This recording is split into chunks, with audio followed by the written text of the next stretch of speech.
Die Jahreszeiten د کال فصلونه پسرلی، اوړی، منی، ژمی. نو راځئ چې د کال فصلونه یو ځای سره په جرمني ژبه کې زده کړو. نو دا ویډیو را سره حتما تر پایه وګورئ. Die Jahreszeiten د کال فصلونه. یو کال 4 فصلونه لري. ګرانو لیدونکو په یاد ولرئ چې د کال فصلونو ارټیکل مسکولین یا مذکر دی. لومړی Der Frühling پسرلی. Der Frühling پسرلی چې د کال لومړی فصل دی. په پسرلي فصل یا موسم کې مارچ، اپریل، می میاشتې دي. Diese Blumen blühen schon im Frühling.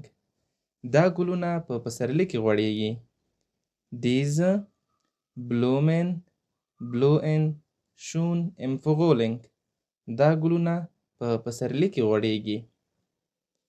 دوهم Der Sommer اوړی. Der Sommer اوړی. اوړی د کال دوهم فصل دی چې په اوړي فصل کې یوني، یولي، اوګست میاشتې دي. Der letzte Sommer war heiß. تیر یا وروستی اوړی ګرم و.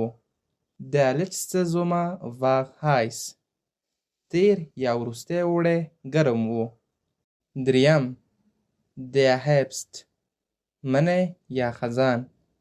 Der Herbst منی یا خزان د کال دریم فصل دی چې په مني یا خزان کې سپتمبر، اکتوبر، نومبر میاشتې دي. Dieses Jahr hat es schon im Herbst geschneit. سږکال په مني یا خزان کې هم واوره وه. Dieses Jahr hat es schon im Herbst geschneit. سږکال په مني یا خزان کې هم واوره وه. څلورم Der Winter ژمی. Der Winter ژمی د کال څلورم فصل دی چې په ژمي کې دسمبر، یانور، فبروار میاشتې دي. Es ist kalt draußen. بیرون ساړه دی یا یخ دی. Es ist kalt draußen. بیرون ساړه دی یا یخ دی. Für mich ist der Sommer die schönste Jahreszeit.